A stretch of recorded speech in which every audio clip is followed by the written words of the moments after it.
Les gars, on est actuellement au point le plus critique pour la crypto-monnaie en ce qui concerne surtout le Bitcoin, Ethereum, Solana, Doge, Cardano, XRP, en fait tous les autres altcoins. On est, je pense, sur le point le plus critique qu'on ait atteint durant ce marché. Dans la vidéo d'hier, je vous ai dit qu'il fallait se préparer pour un grand mouvement d'ici les prochaines 24 heures dans la journée qui arrivait. Essentiellement, hier, ce grand mouvement s'est produit, donc finalement, et la question est maintenant, est-ce la fin du marché haussier? Qu'est-ce qu'on devrait faire maintenant? Devriez-vous acheter le dip? Eh bien aujourd'hui, je vais vous expliquer exactement pourquoi on a vu cette forte rechute du Bitcoin et les altcoins évidemment. Je vais également vous parler de ce que je fais personnellement pour gérer cette situation. Je vais également vous donner mes perspectives pour le marché. Je vous donnerai des mises à jour sur les stratégies de trading bien sûr. Donc énormément de choses à aborder aujourd'hui. Assurez-vous de rester du début jusqu'à la fin de cette vidéo parce que les choses viennent de changer pour le Bitcoin et je dois vous y préparer. Les choses ont changé pour la crypto. Alors si vous n'y prêtez pas attention dès maintenant, vous allez probablement vous faire totalement démolir dans la prochaine phase de ce marché. Encore une fois, assurez-vous de rester du début jusqu'à la fin pour toutes ces informations.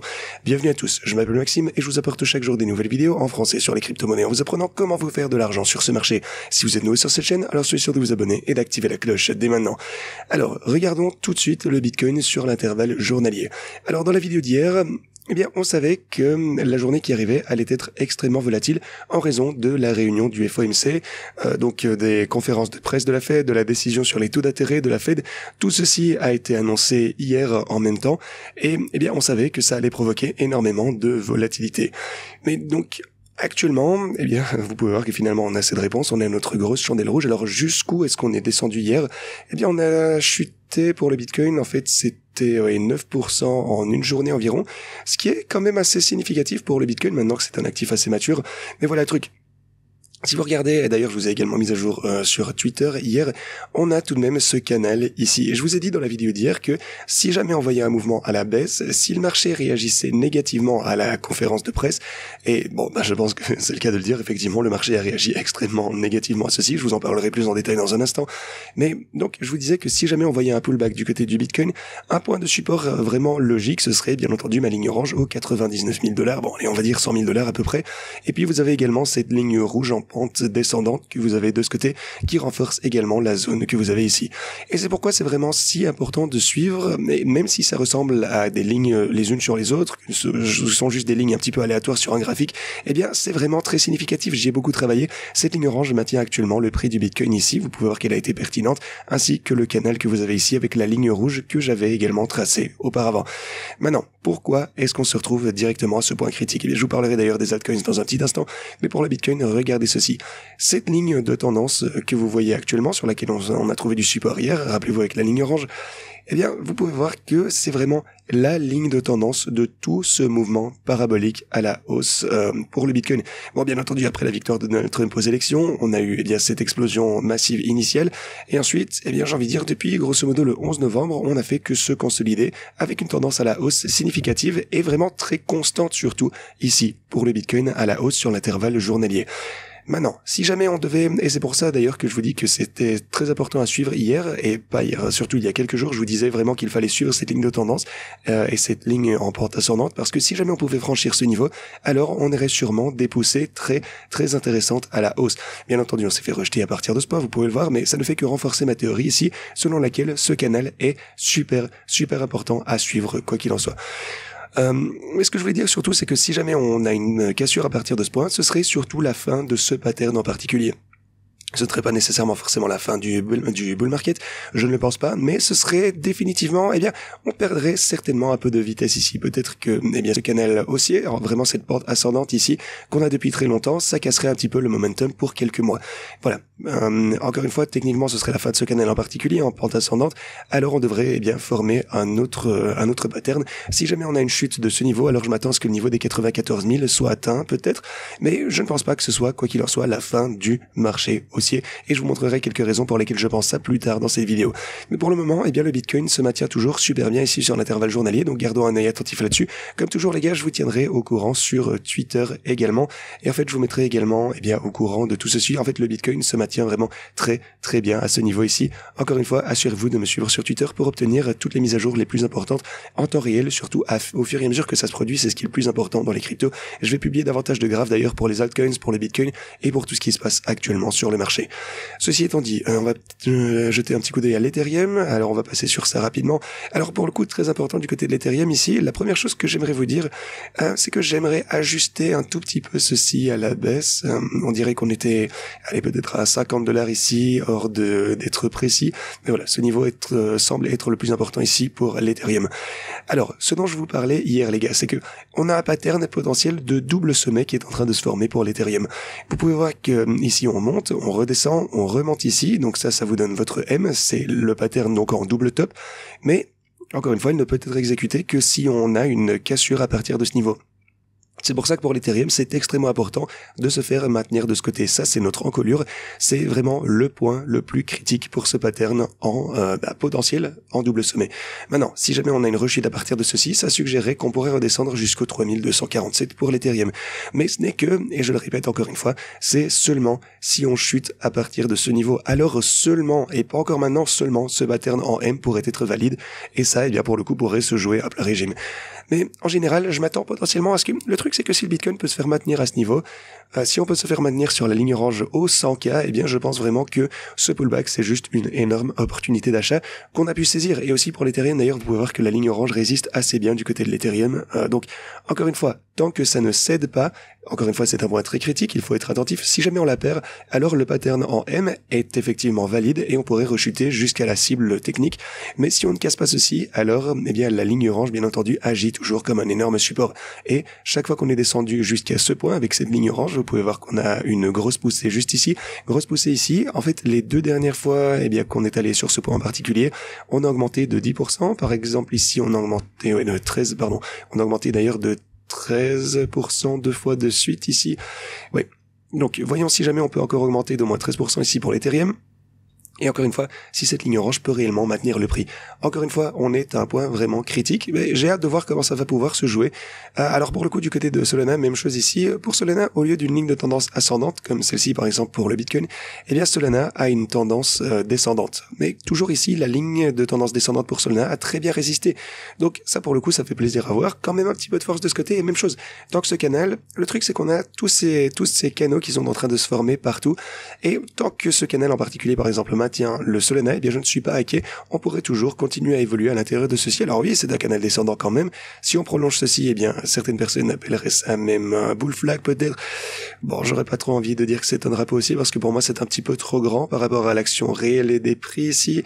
Bon, peut-être que si vous regardez sur l'intervalle hebdo, ça semble un peu flou, mais ouais, quand même bon, c'est pas ouf. Vraiment, c'est pas quelque chose...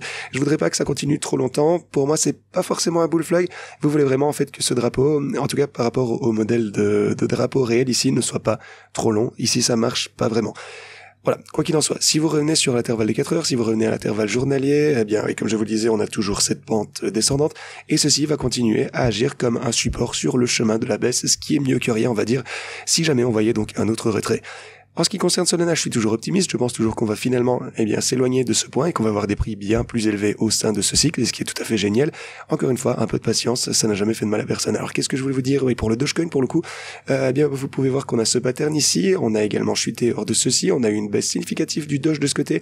Encore une fois, ces patterns, bien par le passé, avaient tendance à se briser à la hausse, et maintenant, bien pour la première fois sur 1, 2, 3, 4 et 5 différents patterns par le passé, donc des patterns de consolidation 1 sur 5. Depuis, c'est la première fois depuis qu'on a eu ces 4 autres patterns qu'on a chuté de ceci à la baisse. Maintenant, sur le chemin de la hausse, ça va évidemment également agir comme une résistance, donc soyez à l'affût de ceci en ce qui concerne le Dogecoin. Alors, on va finalement passer à la suite. Vous pouvez voir par exemple que pour Cardano, actuellement on est juste en dessous du niveau très important ici des 98 cents, vous le voyez de ce côté. De plus, vous pouvez également constater que ces patterns sont en train de se former du côté de Cardano. Alors, Voilà, la plupart de ces patterns sont en train de se former sur tous les altcoins. Ici, en fait, vous pouvez peut-être prendre quelque chose comme si, voilà, un drapeau potentiel, un biseau potentiel. Encore une fois, ouais, généralement, ça a l'air bullish. On verra bien. Encore un peu de consolidation ici. Et puis, finalement, peut-être qu'on pourrait avoir un pump pour Cardano. Mais voilà, pour le moment, c'est la consolidation qui est au programme. On est juste en dessous de cette résistance. Il faudra donc qu'on franchisse cette résistance des 98 cents pour finalement pouvoir espérer quelque chose de mieux. Et là, on pourra parler de la possibilité de nous éloigner de ce pattern de consolidation également. Quoi qu'il en soit, je vous tiendrai au courant au sujet de ceci. Alors pour ce qui est de XRP, vous pouvez voir qu'une fois encore, on a effectivement chuté ce pattern de consolidation dans ce drapeau aussi ici. Évidemment, avec le gros pullback qu'on a vu sur l'ensemble des marchés des crypto-monnaies, on assiste maintenant à une rechute du côté du XRP également. Mais tout de même, on n'est pas toujours dans une si mauvaise position. On est toujours à l'intérieur de ce pattern, en dehors de... Vous pourriez appeler ça peut-être une feinte.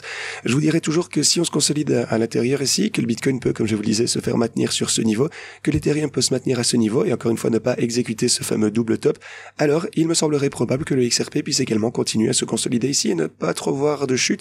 On pourrait alors peut-être finalement voir une autre poussée à la hausse pour le XRP prochainement.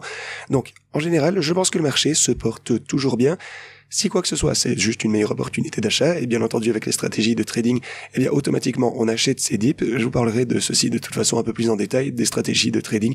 En ce qui concerne la dominance du Bitcoin, elle a connu une petite poussée ici sur l'intervalle Edo. Cependant, on assiste actuellement à un pullback, une fois encore. Alors on verra bien, il reste encore 3 jours au sein de cette semaine, on va voir comment la dominance du Bitcoin va pouvoir clôturer. Est-ce que ça va être au-dessus du niveau des 58 $ ici? Eh bien c'est vraiment la question à laquelle il va falloir être attentif ce week-end. Ou est-ce qu'on va clôturer en dessous? Je pense seulement on va clôturer en dessous. À mon avis, les altcoins vont continuer à bien se comporter. Mais voilà, encore une fois, je peux pas le savoir avec certitude, on verra bien. On va voir comment cette chandelle va pouvoir se clôturer. Alors sinon, hier, on va parler un petit peu des marchés traditionnels. Hier, les marchés traditionnels donc ont connu une énorme chute. Ça, c'était juste absolument dingue. Regardez cette énorme chandelle rouge. Alors pourquoi est-ce qu'on a vu cette grosse chandelle rouge? Eh bien c'était évidemment durant la conférence de presse du FOMC. Et bien sûr, c'est pourquoi les marchés traditionnels et ensuite les marchés crypto ont chuté très très fort. Eh bien, j'ai envie de dire qu'en toute honnêteté, par rapport à la façon dont on descend généralement, lorsque vous voyez une si grosse chandelle rouge ici pour les marchés traditionnels, souvenez-vous, si vous avez un peu d'expérience sur le marché, généralement, le Bitcoin et les marchés des cryptos, se font dégommer. Mais ici, on ne s'est pas complètement effondré et on a toujours conservé une structure de marché assez importante et c'est vraiment un signe bullish pour moi. Honnêtement, c'est un signe haussier et malgré le fait qu'on a vu une grosse chandelle rouge ici, la structure du marché résiste toujours bien pour le Bitcoin et pour nombreux altcoins également. D'autant plus que le DXY a également connu une grosse augmentation. Lorsque le DXY connaît une augmentation, en général, les marchés des cryptos, les marchés traditionnels connaissent de fortes chutes. Et d'ailleurs, on va parler maintenant de la raison pour laquelle on a vu cette grosse rechute. Première chose, c'est qu'au cours des 24 dernières heures, on a vu énormément de personnes qui se sont fait totalement démolir ici. Regardez, près de 1 milliard $ de liquidation en termes de... grosso modo, hier, on a eu presque 1 milliard de liquidation. La plupart venaient des altcoins en dehors du top 50 et c'est la raison pour laquelle vous devez avoir un plan très clair depuis le début. Ne vous lancez pas dans des transactions à gauche, à droite, juste basées sur vos sentiments. Dans ce cas-là, vous allez vous faire démolir. La plupart des liquidations ici, c'était des personnes qui n'avaient sûrement pas de plan. Vous devez savoir quoi faire. C'est pourquoi j'essaie de vous dire ça, surtout dans la vidéo d'hier, que vous alliez avoir une grosse volatilité et qu'il fallait vous préparer à différents scénarios. Et la plupart des personnes, malheureusement, n'étaient pas préparées aux différents scénarios. C'est pour ça que la plupart des gens se sont fait liquider hier. Mais ceci, bien sûr, continuera de se produire à mesure qu'on avance. Parce que je pense en fait que les choses ont quelque peu changé. Parce que hier, c'était en fait le drop post-Fed en fait le plus important depuis mars 2020. On n'a jamais eu une rechute aussi importante et surtout dans les S&P 500, dans les marchés traditionnels, après les réunions de la Fed depuis mars 2020. Et donc ça, c'est quelque chose de vraiment important en fait. En termes de mes stratégies de trading, vous pouvez voir que le Bitcoin de son côté est toujours aux alentours des 282 000 $ de bénéfices. Vous pouvez voir que l'Ethereum de son côté est à 155 000 $. Solana, là pour le coup est actuellement totalement en perte. Alors même si l'algorithme a toujours fait un travail fantastique, on a réalisé un bénéfice de 110 000 $, mais étant donné que la position réelle, parce que rappelez-vous, la position qu'on hold, c'est 5569 Solana sur cette stratégie, et bien maintenant, c'est en chute significativement. Vraiment, significativement, parce que j'ai ajouté du Solana, aux alentours du sommet ici. Donc, on est largement en chute, mais dans l'ensemble, elle n'est en baisse que de 3%, étant donné que l'algorithme a fait un travail absolument fantastique. Maintenant, du côté du Dogecoin, le Doge, pour le coup, n'est pas seulement en baisse significative, on est à moins 35 000 $. Ça aurait été le cas, en fait, si on avait simplement sauté dans une position longue, on aurait peut-être été en chute de 73 000 $, mais au moins l'algorithme égalise un petit peu avec 38 000 $ ici de bénéfices. Donc voilà, si ce n'était pas un bot, on aurait été encore plus en baisse si jamais c'était une position longue normale. Encore une fois, si ce n'était pas une stratégie de trading, ça aurait été largement plus dans le rouge. Mais, actuellement, c'est en dessous du prix de la fourchette, par contre, pour le Doge. Donc, vous pouvez voir que le prix en dessous de la fourchette, c'est 38 cents. On est actuellement en dessous. Le prix actuel, vous le voyez, c'est 36 cents. Ça signifie que ce bot ne trade plus. Et en fait, si je me rends en description de cette vidéo et que je clique sur le lien que vous avez juste ici, ça nous ramène aux paramètres de chaque crypto. Vous pouvez voir que la range pour Doge, c'est 38 cents, mais aussi beaucoup de ces autres bots, les ranges sont inférieures au prix actuel, donc le prix, est inférieur à la range. Alors, est-ce que je vais changer ceci immédiatement parce que actuellement le bot, Doge ne trade plus parce que le prix est en dessous? Je ne vais pas changer ça immédiatement. Pourquoi? Parce que je pense qu'on risque de voir un autre mouvement assez important prochainement à la hausse. Le truc, c'est qu'il y a deux scénarios différents. Soit cette structure tient, ok, donc ça tient pendant encore quelques jours, et puis on risque de voir des poussées assez intéressantes, très probablement du côté du Bitcoin, et ceci, vous vous en doutez, ça va faire monter tous les altcoins également, et à ce moment-là, on va revenir très très vite dans la fourchette de trading de la stratégie Doge. Maintenant, si on ne voit pas ceci, si on ne voit pas la structure, on va dire, se maintenir comme ceci, comme on a pu la tracer, si jamais on perdait ce niveau et qu'on descendait aux 94 000 $, alors le prix du Doge va chuter et tous ces prix vont chuter beaucoup, beaucoup plus bas. Et alors, à ce moment-là, il sera juste temps de modifier la fourchette. Là, je m'en occuperai une fois qu'on sera encore plus bas, plutôt que de la changer plein de fois. Pour le moment, je vais juste attendre pendant quelques jours, même si Doge ne trade plus actuellement. Je vais attendre pendant encore quelques jours pour voir si on peut revenir dans la fourchette, si cette structure tient, ou si on ne maintient pas cette structure, alors je pourrais faire la moyenne à un prix bien inférieur ici aux alentours des 36. Peut-être que je pourrais même atteindre 31, 32, 30, quelqu'un qui sait. Voilà, ça pour le coup ce serait vraiment intéressant à voir, mais c'est ce que je fais actuellement. Même chose pour Solana d'ailleurs. Vous pouvez voir qu'on est légèrement au-dessus de la fourchette, on est actuellement à 210, le sommet c'est 207, on est très légèrement au-dessus actuellement. Maintenant, encore une fois, si on constate une chute sur les marchés des cryptos, je gérerai également la stratégie Solana en temps voulu. Les gars, avec toute cette tendance à la baisse actuelle, maintenant, vous êtes en mesure d'obtenir de bien meilleures entrées que ce que vous pouviez obtenir il y a quelques jours à peine seulement. Alors pour tous ceux d'entre vous qui attendent pour se lancer dans une stratégie, vous pouvez entrer dès maintenant à des prix bien inférieurs que ceux qu'on a pu voir auparavant. C'est juste un énorme discount. Alors si vous voulez faire ceci, rendez-vous en description de cette vidéo, inscrivez-vous sur Pionex en utilisant le lien ici, réclamez votre bonus, soyez éligible au bonus en utilisant ce deuxième lien. Ensuite, vous avez Bitcoin, Ethereum, Solana et Doge, toutes ces stratégies en un seul clic. Vous pouvez les configurer avec ce lien. Alors si vous souhaitez les utiliser pour votre altcoin préféré, cliquez ensuite sur le lien que vous avez juste ici. Ça vous ramènera à cette page et puis à l'extrême droite, vous avez tous les liens pour tout configurer avec les bots Cardano, XRP, HBAR. Vous avez Aave, Jasmy également. En fait, quelle que soit la crypto que vous voulez, vous pourrez sûrement la trouver. La plupart des coins sont ici, donc voilà. Alors, la raison pour laquelle le Bitcoin a chuté hier, c'est parce que les marchés traditionnels ont chuté et qu'ils sont, malheureusement, le Bitcoin est toujours corrélé avec le S&P 500 qui sont donc les marchés traditionnels, comme vous le savez. Ça, c'est une chose à noter. Alors, pourquoi le S&P 500 a-t-il rechuté? Tout d'abord, on a eu une chute des taux de 25 points de base. Ça, c'était tout à fait conforme aux attentes. Alors, souvenez-vous de ce que je vous ai dit dans la vidéo d'hier. Étant donné que 95% de l'ensemble du marché s'attendait à 25 points de base, ils ne pouvaient grosso modo rien faire d'autre. Ils ont simplement dû accorder une baisse de taux de 25 points de base. Cependant, ce que je vous ai dit également, c'est que le plus important, c'est surtout qu'on doit écouter ce qu'ils vont dire lors de la conférence de presse, essayer de lire entre les lignes, et c'est là qu'ils peuvent réellement essayer de détendre le marché et de faire passer leur message. Ils peuvent essayer de détendre tout le monde pour que les gens ne continuent pas vraiment à se sentir euphoriques, continuent à investir si la Fed pense que ce n'est pas une bonne idée, ce qui signifie donc que l'inflation pourrait augmenter parce que l'inflation commence, vous le savez, à redevenir un problème. Et maintenant, avec la projection qui a été publiée hier, au lieu de voir 4 ou 5 baisses de taux ici en 2025, la Fed a dit qu'on allait très probablement voir... attendez, le plus probablement, donc vous avez la projection ici. Le plus probable, c'est qu'on ait seulement 2 baisses de taux ici en 2025. On est passé de 3 à 2 baisses de taux en 2025. Et c'est pour ça que le marché a très très mal réagi. Donc, ils se sont dit, ok, est-ce que c'est la fin du bull market? Est-ce que c'est la fin de tout? Est-ce que la Fed, va devoir à nouveau gérer l'inflation et que ça va puer sur les marchés? Ils ont répondu que la Fed s'attendait à une inflation de 2,5 et qu'elle était auparavant de 2,1 ici. Et donc, ceci signifie qu'elle admet maintenant que l'inflation commence à redevenir un problème. Elle l'admet en quelque sorte officiellement. Et je pense que c'est ce truc qui est le plus révélateur. Lorsque le marché boursier a entendu Jérôme Powell dire que aujourd'hui la décision était un peu plus serrée, on a décidé que c'était tout de même la bonne décision. C'est-à-dire que la bonne décision était de réduire les taux d'intérêt de 25 points de base, mais c'est une décision serrée. C'est-à-dire qu'ils étaient vraiment proches de ne pas réduire les taux d'intérêt. Et toutes ces choses qu'ils ont pu dire, et d'ailleurs je vais vous donner quelques citations ici dans un instant, en fait laissez-moi vous les donner maintenant. Alors qu'est-ce qu'on avait de ce côté? On a encore du travail à faire sur l'inflation, on a besoin que la politique reste restrictive pour y parvenir. De plus, l'ampleur et le calendrier des déclarations montrent que nous sommes sur le point de ralentir les baisses de taux. Alors, ils essaient un peu de calmer le marché en leur disant « Soyez prudents, on n'est pas en mode seulement à la hausse, on va également connaître de gros pullbacks ici, c'est pas un avenir radieux qui se profile. » Et c'est grosso modo ce qu'ils disent en fait, parce que la Fed ne va plus stimuler l'économie, ni les marchés financiers d'ailleurs, tant que l'inflation ne revienne sous contrôle, et on ne peut pas du tout savoir quand ça va arriver.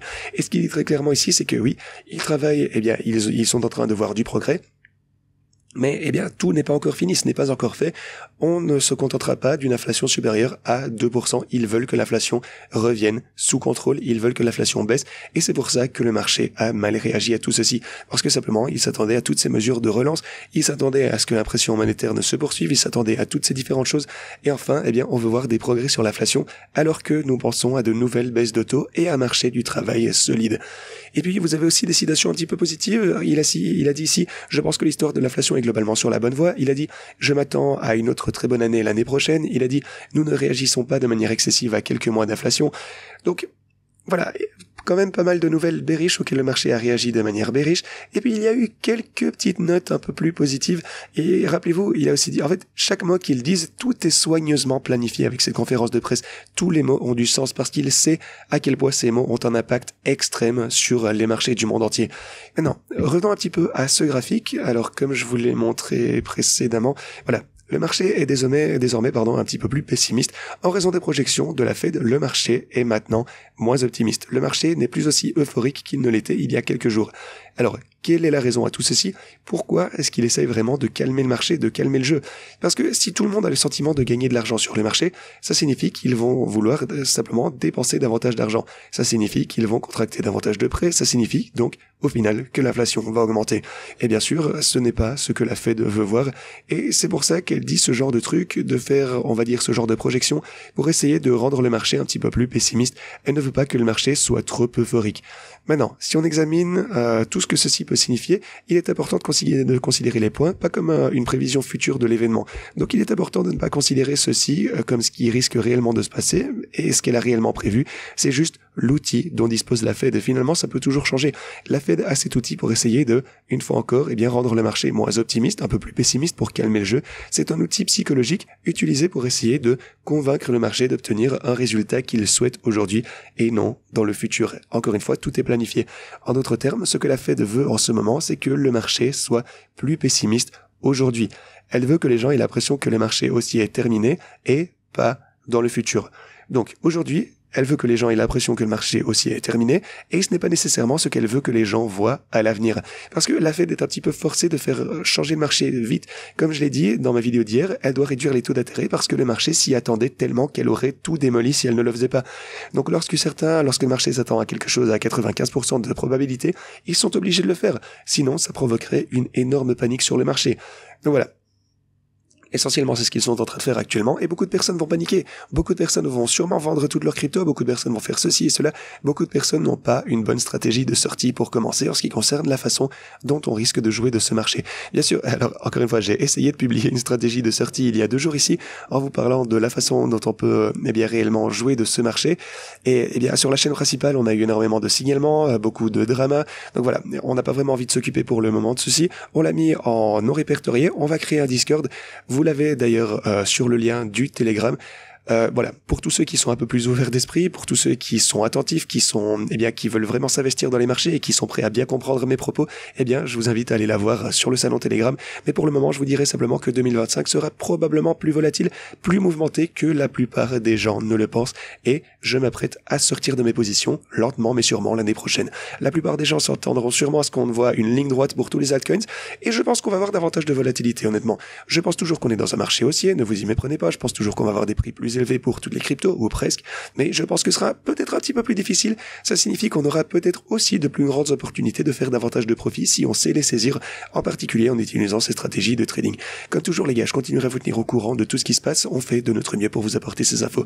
Merci beaucoup d'avoir regardé cette vidéo, et moi je vous dis à la prochaine.